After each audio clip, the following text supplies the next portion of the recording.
Martes 5 de noviembre del 2019, amigos, es un gusto estar nuevamente con ustedes aquí en la emisión estelar del Comercio TV con lo más destacado en esta jornada. Es un privilegio trabajar para ustedes. Aquí iniciamos. Por más de 5 horas se extendió la audiencia de vinculación por el presunto delito de rebelión en contra del exasambleísta Virgilio Hernández.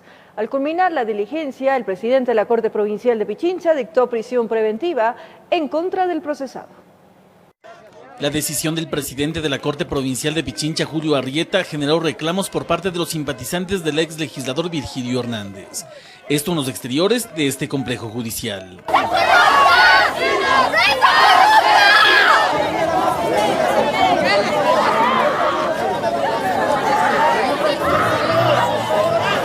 Los incidentes se dieron debido a que el juez decidió acoger la vinculación que Fiscalía realizó sobre el ex legislador Virgilio Hernández por su presunta participación en el delito de rebelión. Por tal motivo se dictó prisión preventiva. La Fiscalía no ha podido presentar ninguna prueba de la existencia de grupos armados, de grupos subversivos, de armas. Ha vuelto a presentar exclusivamente tweets y grupos de chat. De su parte, el fiscal de Pichincha, Alberto Santillán, indicó que durante la audiencia se logró determinar que Hernández incurrió en el delito de rebelión. Tenemos los progresivos a través de las interceptaciones que se realizaron por orden del un juez de la Corte Nacional de Justicia, así como también varios Twitter y una versión que se obtuvo inmediatamente después de realizar el allanamiento a la prefectura. Pero antes de esta diligencia, el ex asambleísta Virgilio Hernández brindó declaraciones. Yo nunca fui notificado. Por lo tanto, ahora que se me convocó a una audiencia, aquí estoy presente con la convicción de mi inocencia. Además aclaró que él no llegó a entregarse, ya que dijo nunca estuvo prófugo de la justicia. Yo ya sé que ese es un riesgo. Generalmente con nosotros la única medida cautelar que siempre se hace es la prisión preventiva. Sin embargo, me seguiré defendiendo con la fuerza de las convicciones y con la fuerza de, sobre todo, ser inocente. Por presuntamente haber incurrido en el delito de rebelión, actualmente se encuentra detenida la prefecta de Pichincha, Paola Pavón, uno de sus colaboradores y ahora el ex legislador Virgilio Hernández. Informó Javier Rosero. Laura Terán y Pamela Martínez, procesadas en el caso Sobornos 2012-2016, saldrán de prisión luego de 6 meses. Esa fue la decisión de la jueza de la Corte Nacional de Justicia, Daniela Camacho, quien dispuso el cumplimiento de medidas sustitutivas. La ex asesora de Rafael Correa y ex jueza de la Corte Constitucional, Pamela Martínez, y su ex asistente, Laura Terán, saldrán de prisión y se defenderán en libertad. Esa fue la decisión de la jueza de la Corte Nacional de Justicia, Daniela Camacho, tras la audiencia de revisión de medidas cautelares. La defensa de una de las procesadas asegura que se ha colaborado con la justicia, motivo por el cual podía acceder a ese recurso. Hechos sustanciales como que es testigo, que ha presentado información que ha ayudado a Fiscalía y lógicamente que rindió su testimonio. A la diligencia acudieron representantes de la Procuraduría General del Estado y la Fiscal General Diana Salazar para sustentar sus acusaciones. Las funcionarias no dieron declaraciones a la prensa, sin embargo, a través de su cuenta de Twitter, la Fiscalía señaló que, a pesar de la oposición de Fiscalía EC, jueza de la Corte Nacional acepta pedidos presentados por Pamela M. y Laura T. y sustituye la prisión preventiva por presentación periódica, prohibición de salida del país y uso del dispositivo de vigilancia. En el caso de Laura Terán era absolutamente nula. Ella está permanentemente con mucha gente alrededor por ser parte del sistema de testigos, pero además de eso ella no tiene pasaporte, no puede sacar pasaporte, no puede viajar a ningún lado. En la audiencia, la fiscal Salazar pidió que no se libere a las procesadas y aseguró que en la próxima audiencia de juicio a realizarse el 11 de noviembre presentará nuevas pruebas. No conocemos aún la acusación en sí de Fiscalía. El momento en que sepamos los delitos por los que nos acusa o por los que acusa a mi defendida, podré manifestarme en ese sentido. Martínez y Terán son investigadas por supuesta participación en los delitos de asociación ilícita, tráfico de influencias y cohecho en la trama de aportes ilegales de Alianza País, más conocido como Sobornos 2012-2016. Ambas exfuncionarias públicas permanecen en el centro de confianza, esto en Chillogallo, al sur de Quito, pero inicialmente estaban en el centro de privación social de Cotopaxi. La boleta de excarcelación será emitida en las próximas horas. En Quito, informó Marilyn Jaramillo. La asambleísta Doris Solís podría ser investigada por el presunto delito de peculado en el caso Coopera. La Secretaría Anticorrupción de la Presidencia presentó una denuncia en su contra por presuntamente haber perjudicado al Estado ecuatoriano con más de 10 millones de dólares. En la mira de la justicia se encuentra Doris Solís, ex ministra de Inclusión Económica y Social y actual asambleísta del correísmo. Dora Ordóñez, secretaria anticorrupción de la Presidencia de la República, solicitó a la Fiscalía General del Estado se le investigue por peculado. El supuesto ilícito se habría conformado cuando Solís, al ser secretaria de Estado, autorizó 2 resoluciones a favor del Instituto de Economía Popular y Solidaria IEPS, lo que habría generado un perjuicio al Estado ecuatoriano. Para el efecto, se destinaron 10.2 millones de dólares a una empresa privada para que en coordinación con el Instituto de Economía se encarguen del manejo que anteriormente tenía la Cooperativa de Ahorro y Crédito Coopera, que de acuerdo a denuncias perjudicó a 113.000 personas de Azuay y Guayas, por lo que fue cerrada. De un día para el otro se autorizó el incremento de presupuesto para el IEPS desde el Ministerio de Inclusión Económica y Social, y al siguiente día se le autoriza al director general del IEPS la compra de todos los activos de la cooperativa Coopera, la compra de todo el negocio, las fondas, el negocio comercial que tenía esta cooperativa, y con esos recursos se pudo devolver a los ex socios de la cooperativa los dineros que tenían en ahorro. La Secretaría Anticorrupción maneja la hipótesis que el delito se consolidó al autorizar el uso de recursos públicos para la adquisición de bienes de una empresa privada, en donde además existiría un sobreprecio. De la información que tenemos de la Super de Economía Popular y Solidaria, esos bienes no hubieran estado valorados aparentemente en 10 millones, sino hasta la fecha únicamente en 3. Doris Solís no tardó en dar la cara para defenderse. No hay absolutamente el supuesto peculado del que me acusan, porque los bienes están en manos del Estado, pertenecen al Estado. Tengo la certificación del IEPS y del MIES de que están en el registro contable de ellos, les pertenece a ellos. Además manifestó estar dispuesta a responder a las autoridades. Que mi actuación ha sido en el marco de esta ley, la Ley de Economía Popular y Solidaria de la Constitución. No es necesario el levantamiento de la inmunidad del asambleísta para poder investigarse. No, porque ustedes recordarán un caso anterior, la Asamblea resolvió ya, estos hechos se dieron mientras la actual asambleísta fue ministra de Inclusión Económica y Social. Informó Héctor Romero. Jueces y conjueces de la Corte Nacional de Justicia son investigados por el Consejo de la Judicatura por un supuesto incremento en su patrimonio y que no estaría justificado. Esto en el marco de la evaluación a los magistrados de este alto tribunal. Un supuesto incremento desproporcionado en el patrimonio de 7 jueces y conjueces de la Corte Nacional de Justicia durante 4 años es investigado por el Consejo de la Judicatura en el marco del proceso de evaluación que lleva adelante este organismo de justicia, y para lo cual se instaló una mesa de trabajo con varias entidades de control. Así lo informó la presidenta de la Judicatura, María del Carmen Maldonado. Vamos a exhortar a estas instituciones es que procedan conforme a derecho y conforme a sus competencias. Y con todos estos insumos de estas instituciones de control, el Consejo de la Judicatura procederá. Esta información es parte del informe realizado por el Comité de Apoyo a la Evaluación, mismo que fue entregado al Consejo de la Judicatura, recomendando que el organismo pida explicaciones. Así lo señala Víctor Granda, miembro de este cuerpo de apoyo. Esto tiene que ser explicado por los jueces, porque en algunos casos de los que yo he revisado, no se refieren a una nueva valoración que hacen los municipios, especialmente en el avalúo comercial de los bienes. Sin embargo, entiendo que sí hay casos en donde el aumento de patrimonio es mucho más elevado, en cuyo caso, pues lo que es lógico es el Consejo de la Judicatura el que tiene que pedir una explicación a los jueces, una justificación. Por otra parte, este jueves se tenía previsto conocer la lista definitiva de los jueces y conjueces de la Corte Nacional que serían removidos de sus cargos al no alcanzar el puntaje de 80 puntos sobre 100 durante la evaluación. Pero esto tendrá que esperar, anunció Maldonado, señalando que ha existido gran cantidad de solicitudes de información por parte de los magistrados con el fin de acogerse a la reconsideración de sus calificaciones, para lo cual se ha decidido ampliar un plazo de 3 días más. Cumplidos los 3 días, Lo que tenemos que hacer es entonces empezar a contar nuestros 5 días que según nuestro reglamento tenemos para atender los pedidos de reconsideración. En Quito informó Adriana Rojas. La Comisión de Justicia se ratificará en el texto aprobado de la Ley de Registro de Violadores y Abusadores de Menores, también conocida como la Ley Revas, que fue vetada por el Ejecutivo argumentando su inconstitucionalidad por ser discriminatoria. Para mí es eso. Lourdes Cuesta, proponente de la Ley Revas, no entiende la postura del Ejecutivo que vetó prácticamente toda la norma, impulsada como una herramienta para proteger a la niñez.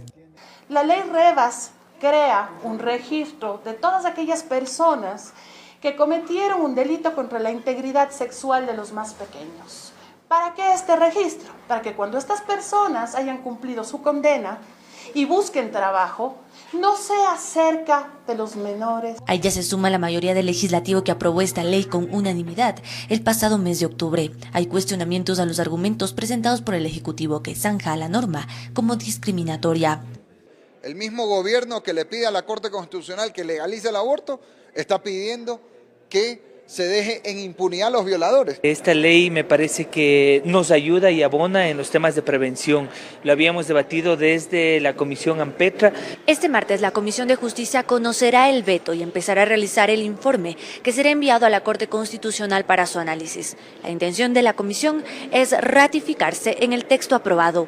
Hay principios que pueden superponerse a otros y en este caso lo que debería primar es el interés superior del niño. Es la única ley que no ha tenido bandera política, no tiene carga ideológica, al punto está que distintos países con distintos gobiernos de distintas ideologías tienen este registro, porque el tesoro más grande que tenemos son nuestros niños. El futuro de la Ley Revas deberá esperar el pronunciamiento de la Corte Constitucional, pues la Asamblea tendrá que aceptar la decisión, que es de última instancia.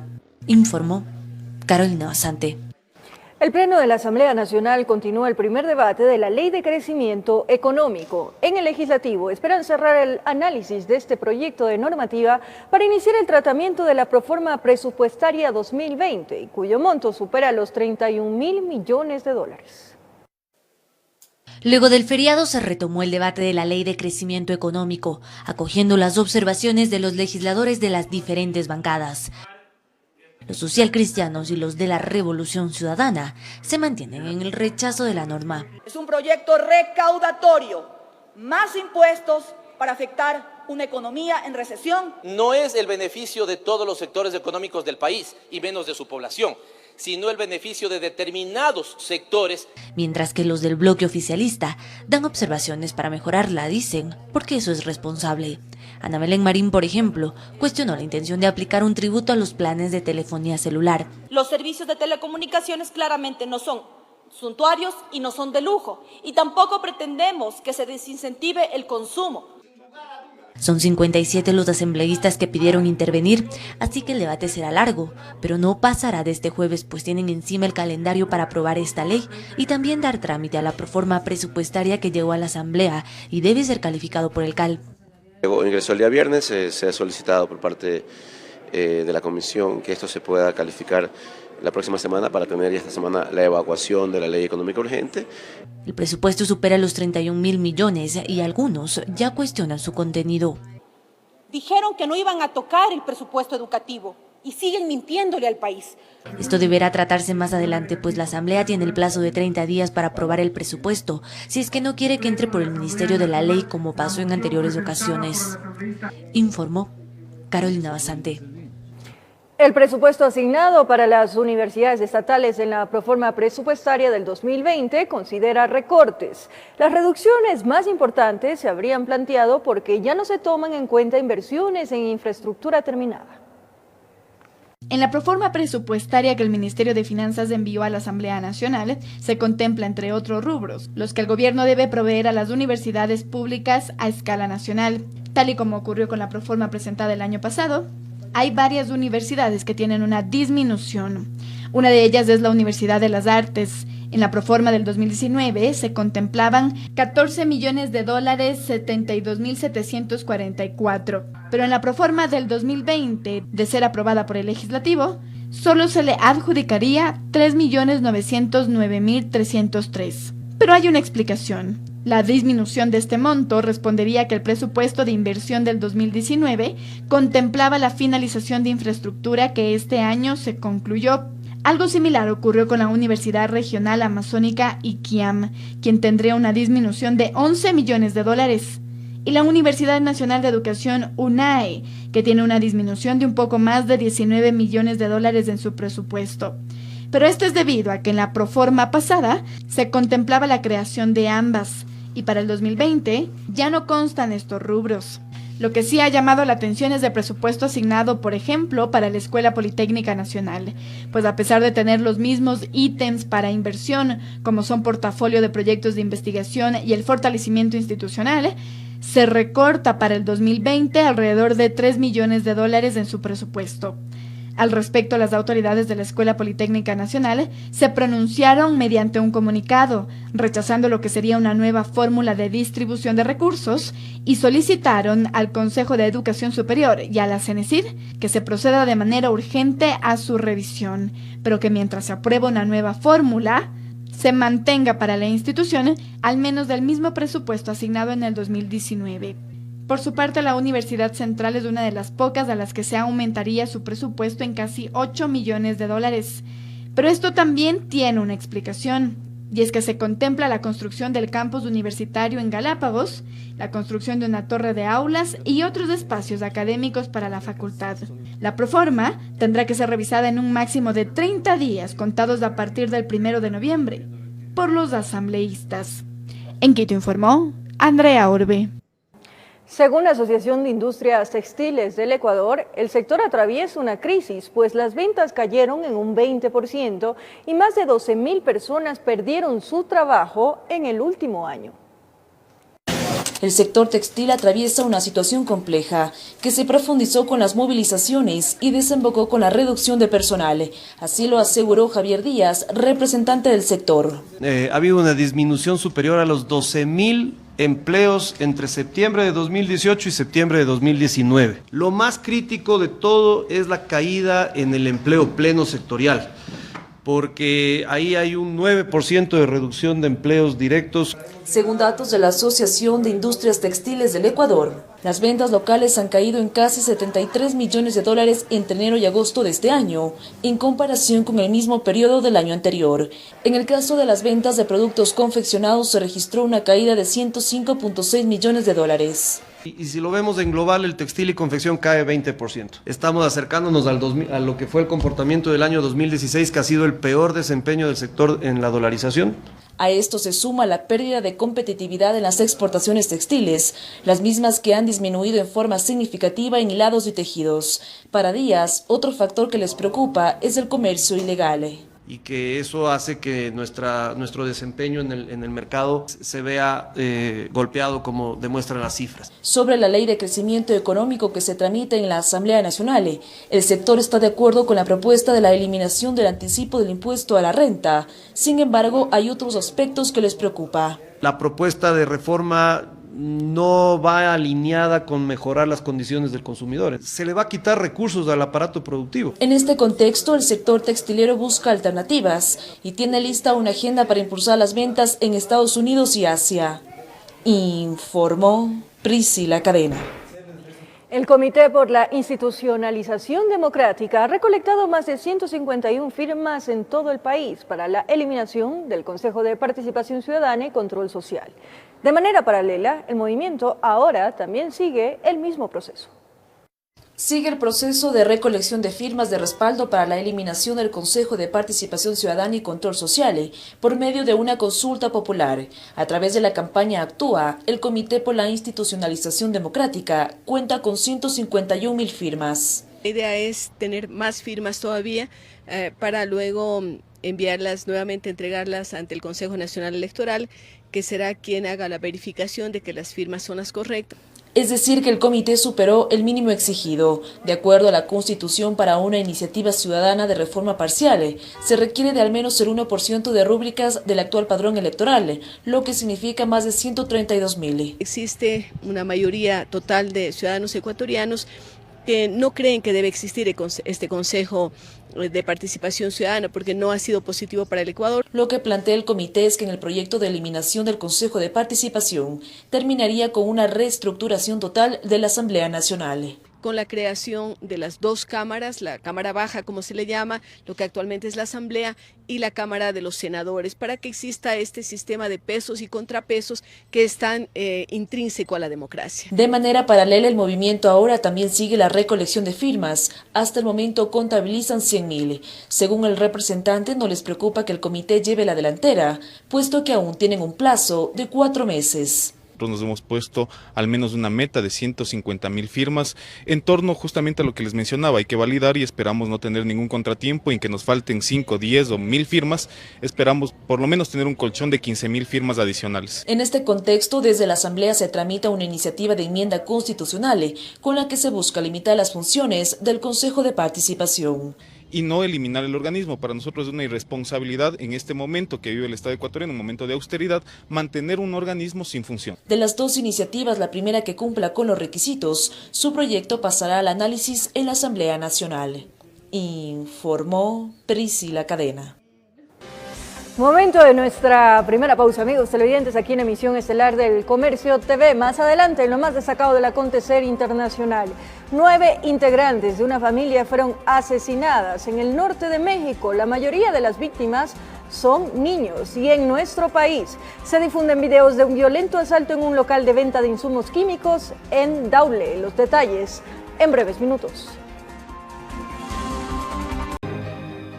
9 integrantes de una familia fueron asesinadas en el norte de México, aparentemente por un grupo narcotraficante. La mayoría de las víctimas eran niños. Las autoridades investigan el caso. Nita and 4 of my grandchildren are burnt and shot up.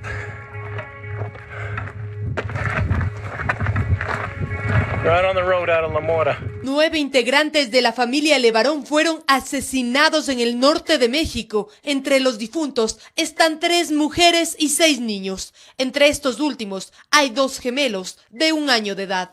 Todo ocurrió el pasado lunes cuando la familia Levarón viajó en un convoy de 3 camionetas que se dirigía a recoger a unos familiares en el aeropuerto, sin esperarse que la carretera estuviera bloqueada por grupos narcotraficantes. Al verlos llegar, el primer carro fue avaliado hasta el punto de hacer estallar el motor.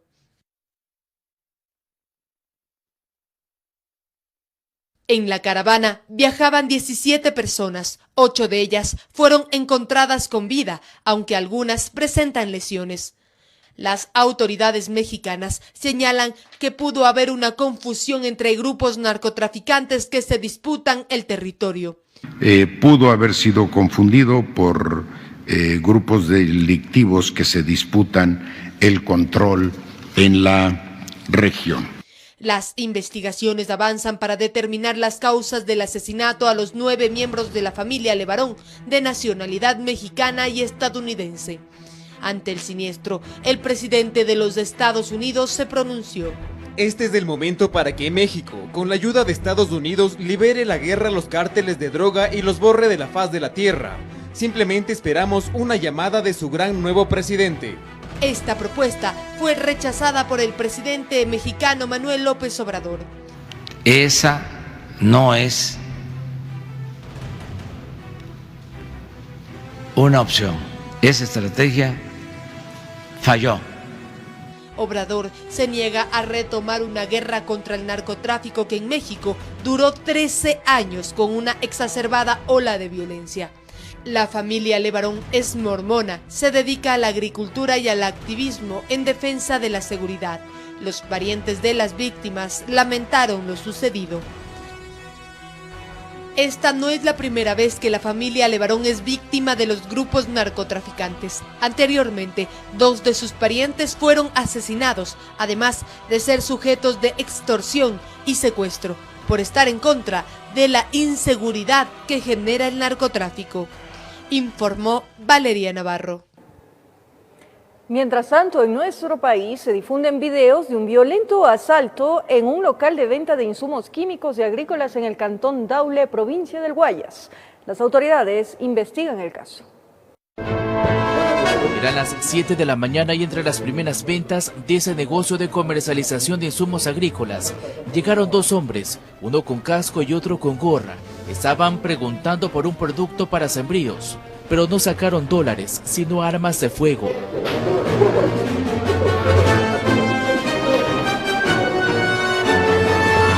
Mientras eso ocurría en el interior, afuera dos sujetos más también intentaban atacar. Por otro lado, amedrentando a uno de los empleados. El otro avanzó un poco más y quiso asaltar a uno de los clientes y fue sorprendido con disparos.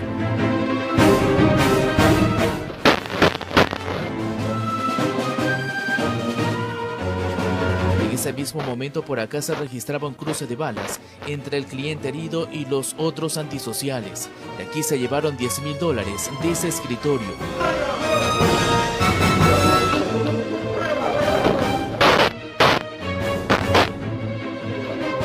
Así esperan al otro que se levantó herido y cojeando avanzó hacia la puerta con el revólver en la mano y se perpetró el segundo enfrentamiento a balas.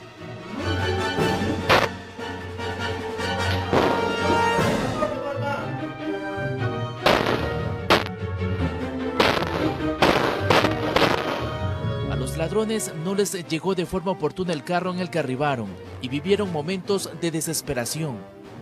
Llegó el auto. 3 de ellos se subieron y dejaron al herido en plena carretera. Él fue detenido por los perjudicados y entregado a la Policía Nacional. Estuvo algunos días en un hospital y después de una valoración médica fue trasladado a la penitenciaría del Litoral. Ese hecho delictivo se registró el pasado 23 de septiembre en el recinto Los Lojas, el cantón Daule, en la provincia de Guayas, donde conversamos con el dueño, que indicó que ahora teme por su vida y la de sus colaboradores. Me cogieron y me encañonaron, y esto es un asalto, me tiraron boca abajo, y de ahí lo que yo veía era sonar balas y balas y balas.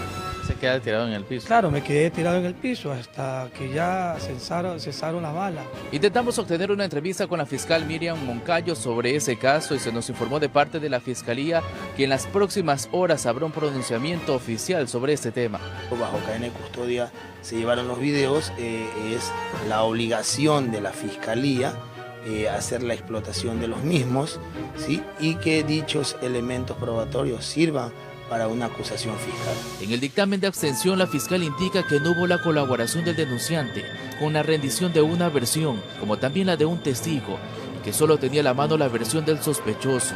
Por esos y otros elementos legales, decidió no acusarlo. Solicitamos al juez de la causa que eleven consulta para que revisen el accionar de esta fiscal.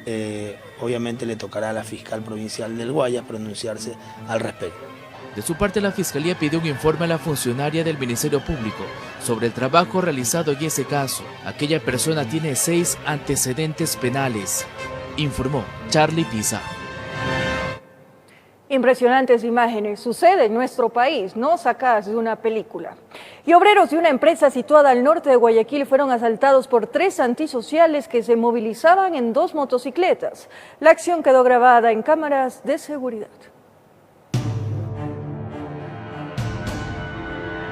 Alrededor de 8 personas se encontraban descansando en medio de su horario de almuerzo. Algunos estaban en grupo y otros permanecían apartados. De pronto llegaron 3 desconocidos en 2 motocicletas.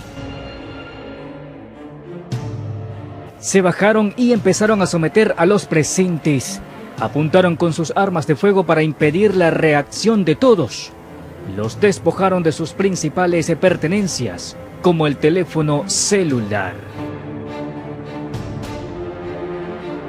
Luego de los hechos ocurridos, los tipos armados regresaron a las motocicletas y se retiraron del sitio. El suceso se registró el pasado fin de semana y fue captado por las cámaras de seguridad de la misma compañía.